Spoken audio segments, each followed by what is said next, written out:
So hello everyone, welcome back to my channel. Welcome back क्या, मेरा पहला ही video है ये, तो वेलकम टू माय चैनल। तो आज हम लोग डिस्कस करने वाले हैं on a distinct prospect of इटॉन college. तो ये poem on a distant prospect of इटॉन college Thomas Gray के द्वारा लिखा गया है। इस पोएम में थॉमस ग्रे अपने स्कूल के पास से गुजर रहा होता है और तभी थॉमस ग्रे को नॉस्टैल्जिया हिट करता है और वो अपने स्कूल के दिनों को याद करने लगता है। और वो स्कूल को दिनों को याद करने के क्रम में वो खुश भी होता है और साथ साथ दुखी भी होता है। तो जल्दी से इसका ओवरव्यू ले लेते हैं कि ये इस पोएम में है क्या।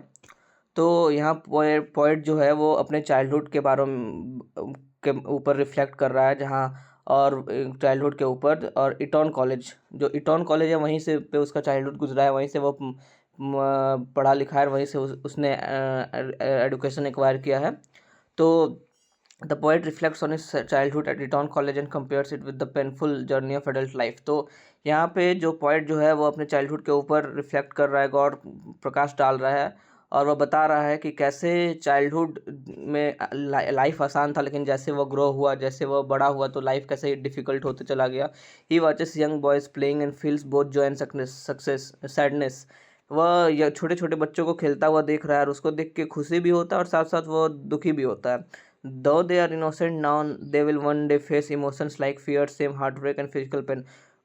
पॉइंट कहता है कि भले ही वह अभी मासूम है, लेकिन एक दिन वह जब बड़ा होगा तो उसे डर का सामना, बेइज्जती का सामना, हार्ट ब्रेक का सामना, और यहाँ तक कि फिजिकल यानी कि शारीरिक यातनाओं का भी सामना करना पड़ेगा। He ends the poem with the idea that sometimes not knowing the future is a blessing. वह कहता है कि कभी कभी कभार हम लोग को फ्यूचर के बारे में ना पता होना, या किसी चीज़ के बारे में ना पता होना ही अच्छा होता है, क्योंकि पता चलने के बाद बहुत बार होता है कि हम लोग को और ज़्यादा पेन होता है उस चीज़ को सोच सोच के। तो इसलिए sometimes not knowing the future is a blessing. तो आगे चलते हैं और स्टेंजा 1 में जाते हैं। तो पॉइंट जो है वह विंडसोर हिल पर खड़ा है और वहाँ से वह अपने इटॉन कॉलेज को देख रहा है, जहाँ से उसने अपने एजुकेशन एक्वायर किया है। और he admires the tall towers and the beauty of the river Thames. वह वहाँ से खड़ा होकर टॉल टावर्स, जो स्कूल के अंदर जो एक टॉल टावर है, और beauty of the river Thames, जो थेम्स रिवर, जो बगल से नदी जो जो बह रही है, उसको एडमायर करता है। He feels emotional and remembers the peaceful environment and his own school days. वह वहाँ पर खड़ा है और वह इमोशनल हो जाता है यह सोच सोच के, और वह याद करता है अपने पीसफुल मतलब शांतमयी इन्वायरमेंट और अपने स्कूल के दिनों के बारे में। He sees the place as sacred because it was founded by King Henry six. वह इस प्लेस को एक सैक्रेड होली प्लेस की तरह देखता है, क्योंकि यह जो प्लेस है किंग हेनरी सिक्स के द्वारा फाउंड किया गया था। फाउंडेशन इसका किंग हेनरी सिक्स के द्वारा ही रखा गया था। The calm setting hides the future pain that bring life. अब यहाँ पे जो काम सेटिंग है, सेटिंग मतलब वहाँ का जो इन्वायरमेंट है, जैसे कि नदियाँ बह रही है और इतना सुंदर स्कूल है, तो वह दिखा रहा है कि कैसे यहाँ का काम सेटिंग, जो फ्यूचर पेन जो लाने वाला है बच्चों के लाइफ में, फ्यूचर पेन आने वाला है, उससे अभी वो लोग अनजान है। तो आगे चलते हैं स्टैंडा 2 में।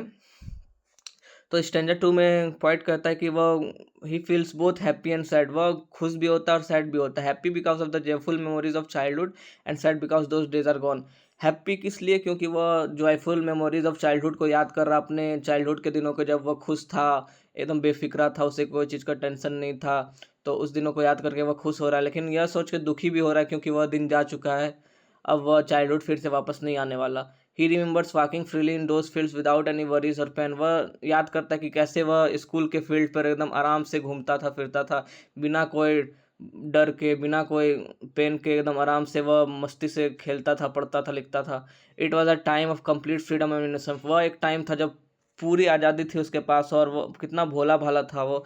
नाउ दो सेम फील्ड सिम डिस्टेंस, लेकिन वह सेम फील्ड, जो कि यद्यपि मतलब कि यहाँ देखिए कितनी अच्छी तरह से पॉइंट दिखा रहा है कि वह फील्ड उसके डिस्टेंट प्रोस्पेक्ट ऑफ व्यू से कितना मतलब नज़दीक है, लेकिन फिर भी वो बता रहा है कि वो उससे बहुत दूर है और अनरीचेबल है। क्यों? क्योंकि वो चाइल्डहुड तो चला गया है, अब भले वो फील्ड में चला जाएगा, लेकिन उस तरह का इनोसेंस, उस तरह का वरी फ्री लाइफ वो नहीं जी पाएगा। अब स्टैंडर्ड 3 पे चलते हैं। The wind blowing from इटॉन brings back sweet memories.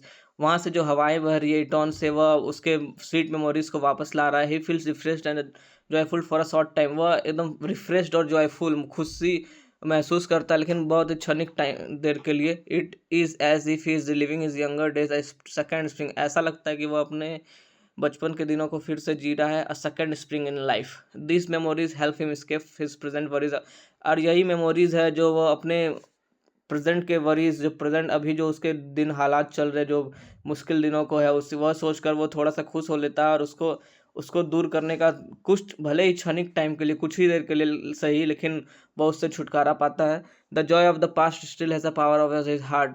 जो वह खुशी जो उसको पास्ट में था, उसके चाइल्डहुड में था, अभी तक उसका पावर उसके हार्ट पे है, क्योंकि वह अभी तक उसको खुशी दिलाता है। तो अब स्टैंजा 4 पे चलते हैं। The poet watches the young boys playing near the college. अब पोइट क्या है, वहाँ से यंग बच्चों को देख रहा है कि वह कॉलेज के फील्ड पर खेल रहा है। They are swimming, running, chasing hoops and playing with a ball. वो तैर रहे हैं, दौड़ रहे हैं, हुप्स खेल रहे हैं और जो बॉल के साथ खेल रहे हैं। He asked the river Thames who the new boys are now just as he once was. वह रिवर थेम्स से पूछता है कि वह यह नया लड़का कौन है, जैसे, और वैसे ही यह नया लड़का वैसा ही है जैसा वह एक समय हुआ करता था। Their games are full of life and laughter. उनका गेम्स जो है फुल ऑफ लाइफ एंड, मतलब पूरा विविड एंड लाइवली है और बहुत ही हंसी मजाक हो रहा है उसमें। They are unaware of the world troubles and enjoy every. अभी उन लोगों को बिल्कुल नहीं पता है कि उनके जीवन में आगे कितना दुख और कितना ट्रबल्स आने वाला है। वो सब इन चिंतन से दूर हैं और अपनी लाइफ को एंजॉय कर रहे हैं। तो स्टैंजा 5 में देखते हैं, some boys are not playing but studying seriously. हाँ, और यहाँ पे कुछ कुछ बच्चे खेल नहीं रहे हैं, बल्कि वह पढ़ाई कर रहे हैं। They are working hard trying to prepare for future success. वो बहुत ही मेहनत कर रहे हैं, किस लिए? क्योंकि उन्हें फ्यूचर में सक्सेस मिल सके। But they don't realise that adult life is much harder than they think. लेकिन उनको ये पता नहीं है कि एडल्ट लाइफ जो है बहुत ही ज़्यादा मुश्किल है, जितना उनको लगता है उससे ज़्यादा ही मुश्किल है। The poet sees his effort as sweet now compare to the future now. Poet जो है वो बच्चों का एफर्ट को स्वीट बताता है as compare to the future pain. The contrast between their innocent effort and real struggles is clear. वह अब यहाँ पे जो पॉइंट बताता है कि उनके जो इनोसेंट एफर्ट, मतलब वो भोले भाले बस वो मेहनत कर रहे हैं, लेकिन उनको पता नहीं है कि आगे क्या होगा, आगे कितनी मुश्किलें आएगी। उनके लिए ये है कि अगर अच्छे से पढ़ेंगे तो सब चीज़ हो जाएगा, लेकिन जो रियल स्ट्रगल है वो बहुत ही ज़्यादा अलग है। तो यही पॉइंट बताना चाह रहा है यहाँ पे। The poet knows that the boys will face many emotional troubles in life। अब पोएट बताता है कि बच्चे को बहुत ही इमोशनल ट्रबल्स फेस करना पड़ेगा लाइफ में। ही लिस्ट पेनफुल फीलिंग्स लाइक, वह पेनफुल फीलिंग्स बताता है जैसे कि एंगर, गुस्से का, फियर, डर का, सेम, बेइज्जती का, जलसी, जलनशीलता का, and heartbreak. Even heartbreak का भी सामना करना पड़ेगा। This emotions will harm them deeply and take away their peace. और यह जो इमोशंस है ये उनको बहुत ही बुरी तरह से हार्म करेगा और उनके पीस को उनसे दूर कर देगा। The mind will filled with worries and sadness. जो दिमाग जो है पूरा वरीज, टेंशन और दुख से भर जाएगा। The joyful days of youth will turn into painful adult years. और जो जॉयफुल डेज है अभी का, जो बचपन का जॉयफुल डेज है, वो पेनफुल डेज एडल्ट ईयर्स बन जाएगा। Some boys will become ambitious and try to rise in the world. और कुछ कुछ बच्चे जो है एम्बिशियस होंगे, मतलब वो बड़ा गोल रखते होंगे और जो है वो इस वर्ल्ड में ऊंचा उठने का कोशिश करेंगे। But ambitious can be dangerous.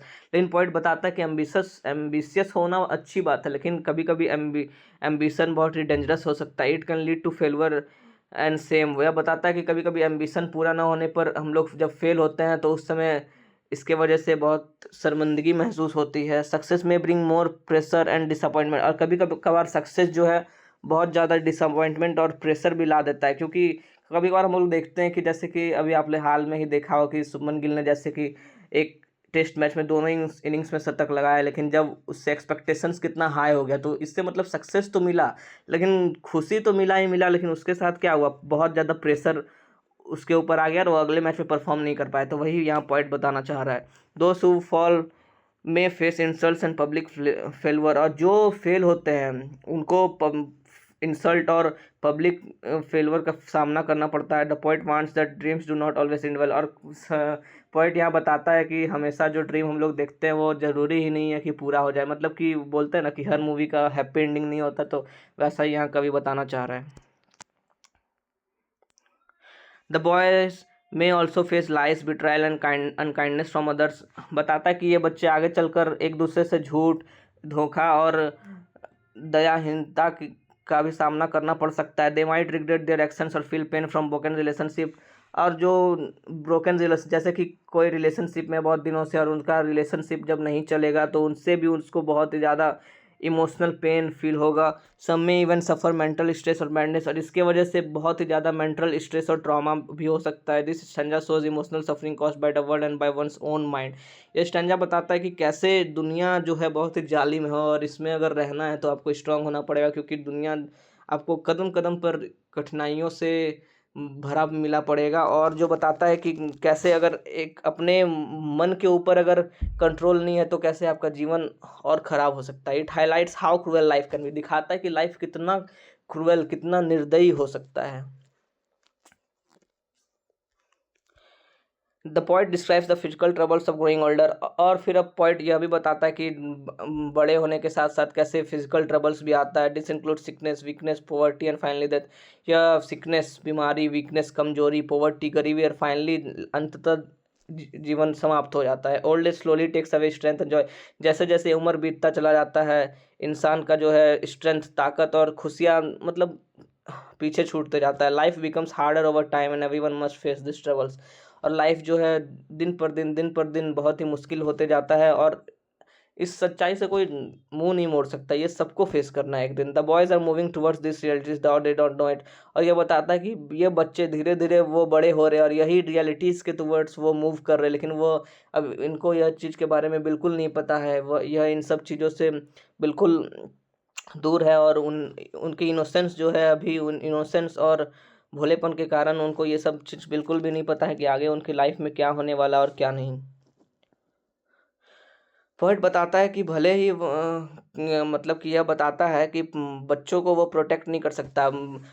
Poet बोल रहा है कि उसको सब चीज़ पता है कि लाइफ में ऐसा आगे आने वाले समय में होगा, लेकिन वह चाहकर भी बच्चे को इस रियलिटी से नहीं बता सकता। हर एक बच्चे को इस चीज़ से के थ्रू गुजरना पड़ेगा और अपने से ही इसको फेस करके जीवन में आगे उठना होगा। He feels helpless but still cherishes the memory, और वह यह सोचकर बहुत ही हेल्पलेस फील करता है, लेकिन फिर भी वह अपने मेमोरीज को चेरिश करता है, उसको सोच के, उसके बारे में सोच के खुश होता है।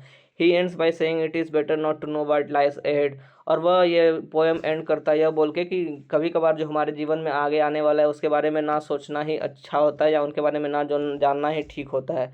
He believes that ignorance is this case keeps people happy, और यह बताता है पोएम की इस चीज़ में इग्नोरेंस यहाँ मतलब यह चीज़ बता रहा है कि इससे उनके बारे में ना पता होना ही सही होता है। तो यह एक ब्यूटीफुल लाइन जो पोएम में लिखा गया पोएट के द्वारा कि where there is bliss it is folly to be wise, मतलब कि कभी कभार किसी चीज़ के बारे में पता ना होना ही बेहतर होता है।